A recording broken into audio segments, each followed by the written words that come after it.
ABP news पर हाजिर हूं मैं रुमाना इसार खान। आप देख रहे हैं देश का सबसे विश्वसनीय चुनावी शो ऐलान जंग। आज देश के सबसे बड़े सियासी सूबे उत्तर प्रदेश की सियासत में दखल रखने वाली बीएसपी प्रमुख मायावती ने ऐलान कर दिया है और ऐलान यह किया है कि वो लोकसभा चुनाव अकेले लड़ेंगी।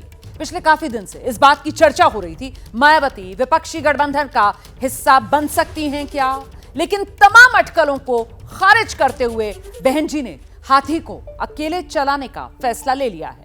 अब सवाल ये कि इससे यूपी की राजनीति पर असर क्या होगा। पहले देखिए कैसे बहन जी ने अपने जन्मदिन पर पत्ते खोले और उसके बाद शुरू करेंगे मायावती की राजनीति को लेकर त्वरित सर्वे।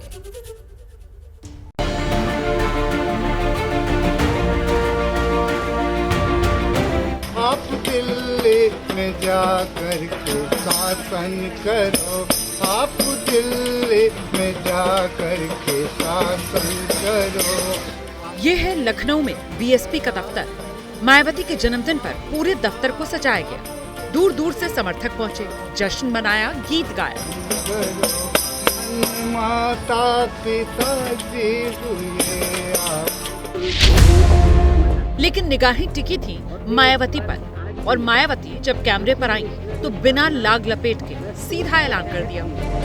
गठबंधन करके चुनाव लड़ने से हमारी पार्टी को फायदा कम व नुकसान ज्यादा होता है तथा इससे पार्टी का वोट प्रतिशत भी कम हो जाता है और फिर बीएसपी से गठबंधन करने वाली पार्टी को पूरा फायदा पहुंच जाता है कि हमारी पार्टी देश में जल्दी ही घोषित होने वाले लोकसभा के ये आम चुनाव अकेले ही लड़े।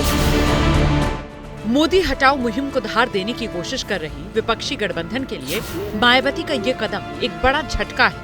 वो भी तब जब यूपी में विपक्ष की कमान संभाल रहे अखिलेश के तेवर भी मायावती को लेकर नरम हुए थे। लेकिन जन्मदिन पर बीएसपी सुप्रीमो के निशाने पर अखिलेश ही थे।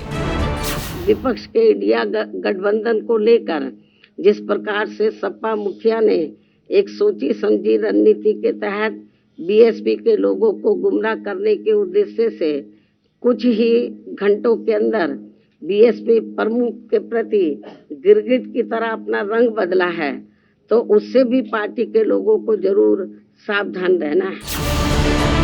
मायावती के इनकार के बाद इंडिया के दलों की प्रतिक्रिया आई, लेकिन बयानों में सावधानी साफ नजर आई।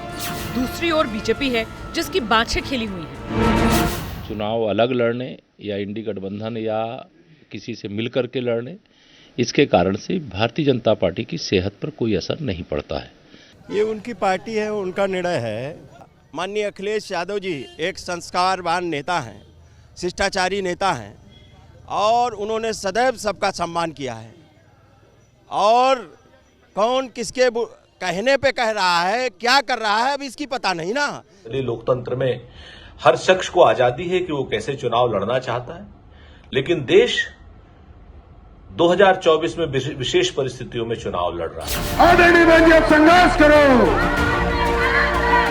मायावती ने चुनाव बाद गठबंधन के दरवाजे अभी बंद नहीं किए और यही वजह है कि मायावती पर सब संभल कर मुंह खोल रही है। कोई बहन जी को नाराज नहीं करना चाहता, क्योंकि राजनीति में क्या पता कब हाथी को साथी बनाने की जरूरत पड़ जाए।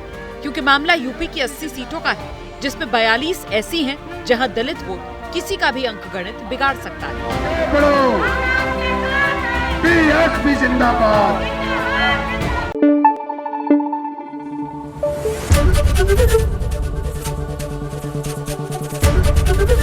एबीपी न्यूज आपको रखे आगे।